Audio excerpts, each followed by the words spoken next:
ఆంధ్రప్రదేశ్లో భూముల క్రమబద్ధీకరణకు విధి విధానాలు ఖరారు చేసింది ప్రభుత్వం. ల్యాండ్ రెగ్యులరైజేషన్ స్కీమ్ 2025 పేరుతో ఈ మేరకు ఉత్తర్వులు జారీ చేసింది. అర్బన్ రూరల్ ఏరియా క్రమబద్ధీకరణకు నిబంధనలు జారీ అయ్యాయి.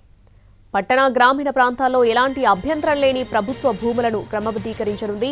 ఆక్రమిత స్థలాల క్రమబద్ధీకరణకు సంబంధించి గతంలో జారీ చేసిన ఉత్తర్వులన్నింటినీ పక్కన పెడుతూ జీవో నెంబర్ 30 జారీ చేసింది. 2019 అక్టోబర్ 15 తేదీన కట్ ఆఫ్ డేట్గా ప్రకటించింది. ఆ తేదీ కంటే ముందు ఆక్రమిత స్థలాల్లో నివాసం ఉంటేనే క్రమబద్ధీకరణకు దరఖాస్తు చేసేందుకు అవకాశం కల్పించింది.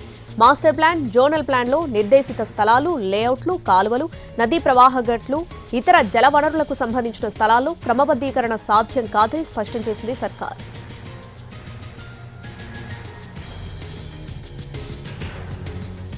ఖాళీ స్థలాలు, వాటిలో తాత్కాలిక ఇళ్లు కట్టుకున్న క్రమబద్ధీకరణకు అనర్హులని పేర్కొంటూ మార్గదర్శకాలు జారీ చేసింది. 150 గజాల వరకు ఉచితంగానే క్రమబద్ధీకరణ చేయనున్నట్టు వెల్లడించింది. 301 గజాల కంటే ఎక్కువ భూమి ఆక్రమణలో ఉంటే సాధారణ రిజిస్ట్రేషన్ విలువతోనే క్రమబద్ధీకరణ చేసేందుకు అవకాశం ఉంది.